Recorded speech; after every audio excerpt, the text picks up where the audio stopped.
Assalamualaikum warahmatullahi wabarakatuh. Perkenalkan, nama saya Ahmad Jarum dengan NIM 25010303092. Saya dari kelas 2D, Prodi Ilmu Komunikasi, Fakultas Ilmu Sosial dan Politik, Universitas Islam Syekh Yusuf, Tangerang. Di sini saya ditugaskan untuk mereview buku untuk memenuhi tugas dari mata kuliah Filsafat Komunikasi. Saya akan mereview buku yang berjudul Sunrise on the Reaping karya Susan Collins. Buku ini merupakan buku fiksi dari series The Hunger Games. Buku ini juga prequelnya yang kedua dari series tersebut, di mana sebelumnya ada trilogi 3 buku pertama yang berjudul The Hunger Games, yang kedua Catching Fire, yang ketiga Mockingjay, dan yang prequel yang pertama berjudul The Ballad of the Songbird and Snake, dan yang kemarin bulan Maret tahun kemarin rilis yaitu yang ini, Sunrise on the Reaping. Jadi teman-teman, trilogi dari ketiga buku sebelumnya itu menceritakan tentang proses revolusi dari suatu negara yang bernama Panem oleh warganya sendiri, karena warganya sudah sangat geram sekali dengan peraturan dari negaranya, di mana setiap merayakan kemerdekaan dari suatu negara itu tuh setiap distrik harus mengirimkan 2 orang perwakilan yang dipilih secara random oleh pemerintahnya untuk melakukan sebuah game atau permainan. Tetapi gamenya ini sangat unik dan sangat keji sekali, sangat kejam, di mana 24 orang dari setiap distrik berkumpul. Mereka disediakan senjata dan mereka harus membunuh satu sama lain, dan hanya menyisakan satu pemenang.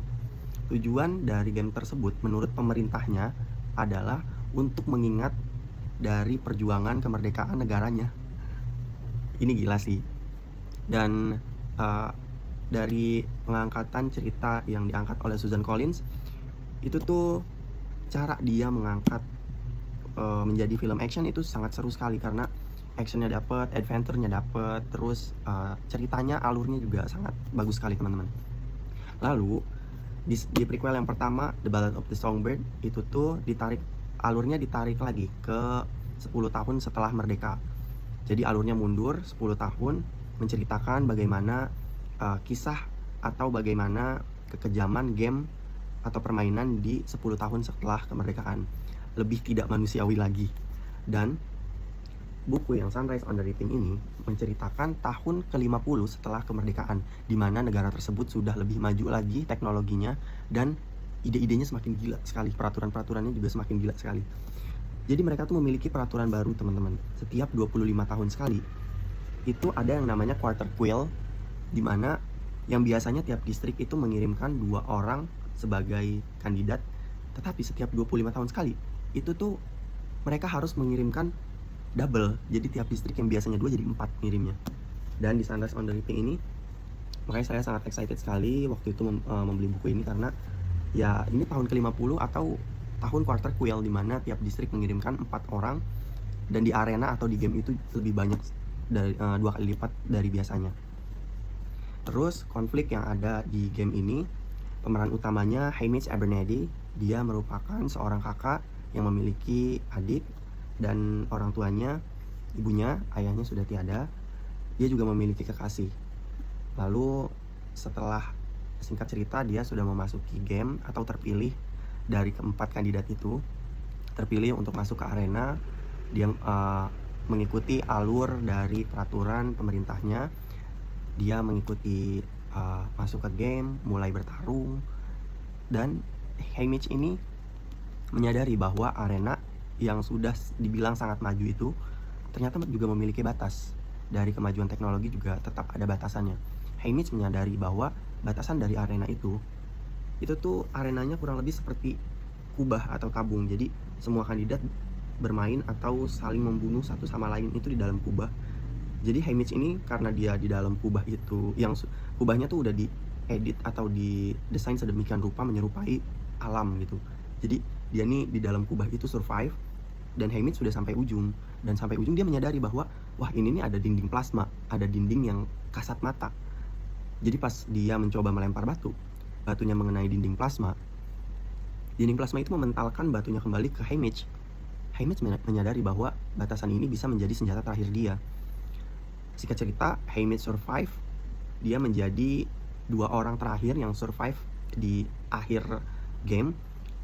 Tersisa 2 orang, Haymitch dan satu lagi ada Silka. Silka itu cewek, dia tuh bisa dibilang lumayan kuat banget.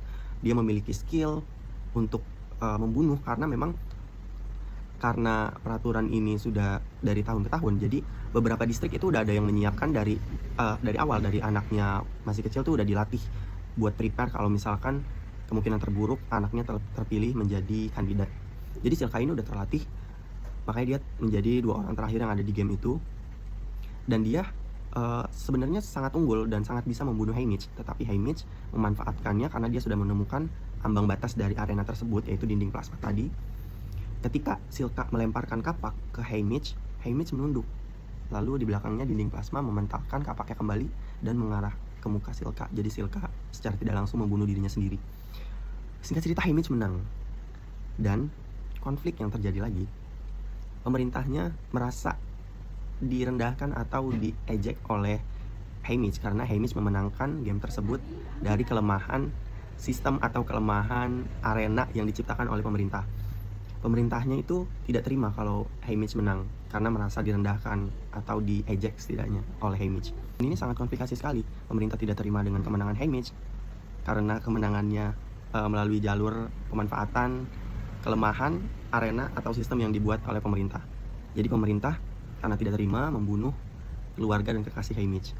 Mulai dari situ Haymitch menjadi sangat depresi hingga dia memutuskan untuk menjadi pencandu alkohol. Tetapi dia juga di samping itu berusaha menjadi coach untuk kandidat-kandidat seterusnya. Jadi di series yang Sunrise on the Reaping ini nih 50 tahun setelah merdeka, tetapi trilogi dari cerita yang pertama itu maju 25 tahun setelah ini. Jadi yang trilogi itu menceritakan tahun ke 70-an setelah merdeka.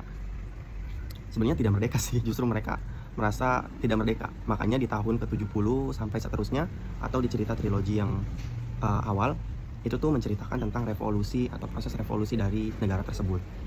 Dan sosok Haymitch yang berjuang di tahun 50 setelah merdeka, itu sangat berperan sekali di cerita trilogi. Kesimpulannya adalah, jika kita tidak bisa membawa perubahan pada saat ini, teruslah hidup dan terus berjuang karena secerca harapan sudah menunggu kita di depan. Buku ini cocok sekali buat teman-teman yang suka film action.